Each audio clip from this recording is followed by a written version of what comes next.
taas. Ito ay mga cube cheese. Iwan natin yung cheese, taas.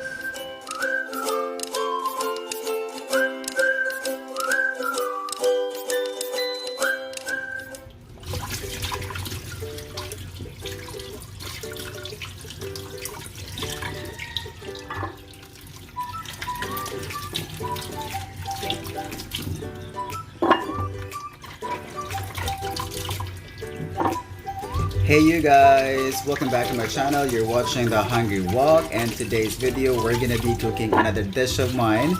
It's another special dish which we call Tuna Caldereta. So ngayon, nahugasan na natin ang lahat. Sarah, ilabas mo lang yung mga patatas. Pisahan na natin ang pagbabalat bago dumating si Miss Minchi. Bisa mo na pagbalat ng patatas, Sarah. Nandiyan na si Miss Minchi. Char. Ngayon ay maghihiwa naman tayo ng patatas. Ang isusunod naman natin ngayon ay ang bell pepper, carrots. Bakit parang galit na galit ka, ate?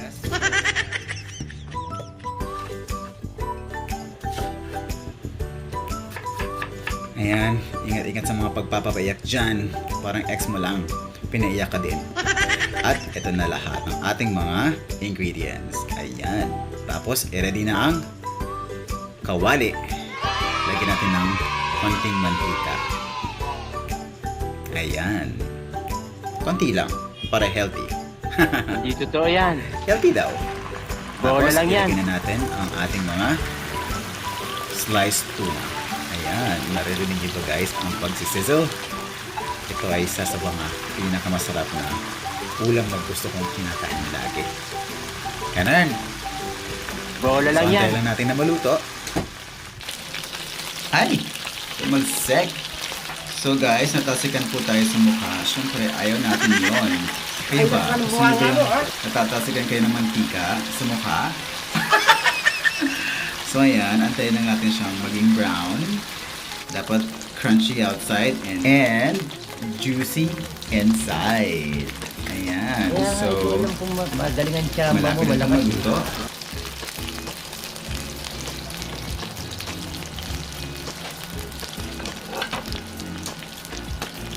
And since luto na, ready na natin siyang ahuin or ahunin. Kung ulitin dito, pilipit ang dila nito. Yung sa, mag-dry lang muna yung mantika. Mag-drain lang ng konti.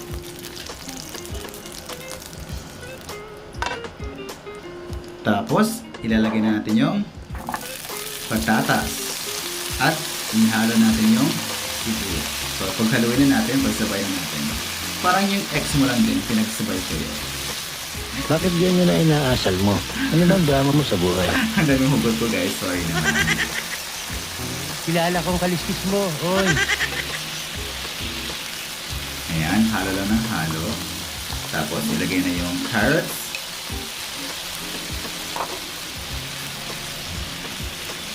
Haluin lang hanggang medyo crispy-crispy. O hindi naman crispy. Kaya nga, ito alam kong madaling ang tsamba mo, malakas eh. Lagyan natin syempre ng ground black pepper. Hindi ko yan sponsor guys ha. So, ginagamit ko lang. Tapos of course, paprika. Para maahon ng onte. Spanish paprika po. Tapos of course, black pepper.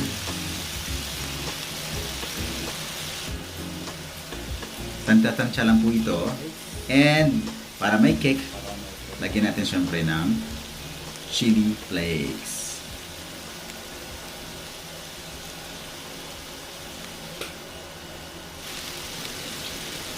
Haluin lang po natin ng maigi hanggang maghalo-halo ang mga flavor ingredients. Hanggang sa lahat ay mag-fusion or mag-infuse ang lahat ng flavor. Ayan. Naku guys, ito ay isang napakasarap. Sobrang sarap na makakalimutan mo ang pangalan mo. Ganun. Bola lang yan. Lagyan natin ng salt. Salt to taste. And then, brown sugar na isang kutsara. So it's a balance of saltiness and sweetness. Parang ako lang. Salty but sweet. Ganun! Kilala ko Ulit. kaliskis mo. Oy.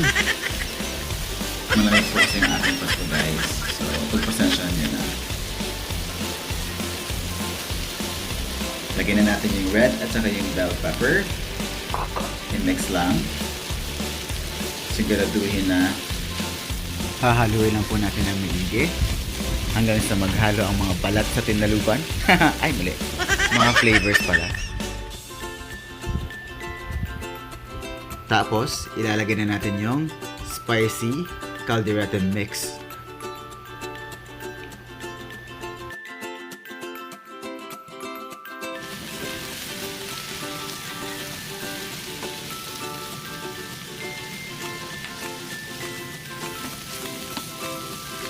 Let's add hot water.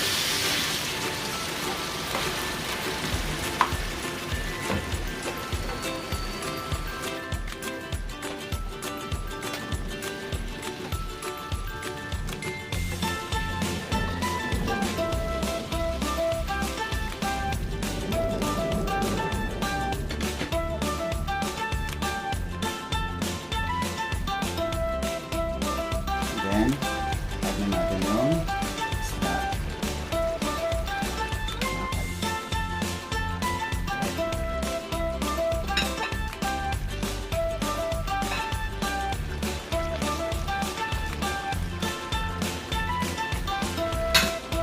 Tapos, lalagyan natin siya ng cheese. Taas.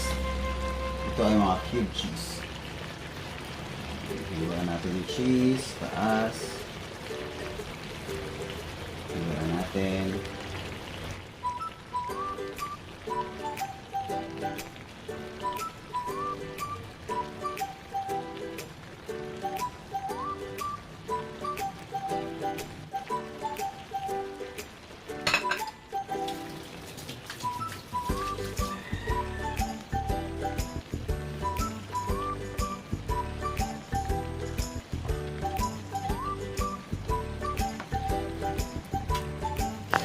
Ayan. So, hahaluin lang po siya natin ng medyo bahagya lang para hindi naman po siya madurog. Parang ikaw, pagkatapos ka madurog, iniwan ka rin ng boyfriend mo.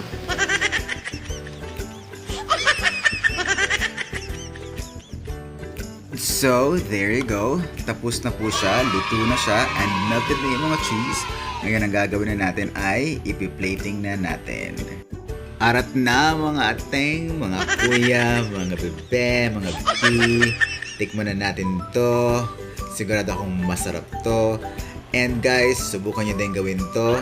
Sigurado ako wow na wow talaga. Bola lang yan. Enjoy! And please continue subscribing to my channel. And I hope you guys share and like it and then leave a comment.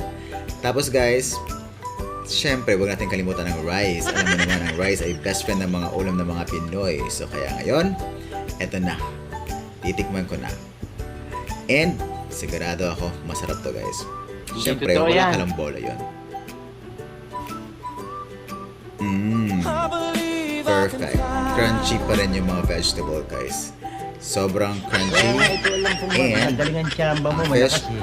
crispy outside, juicy inside. And it's a perfect combination for the rice. So, there you go guys.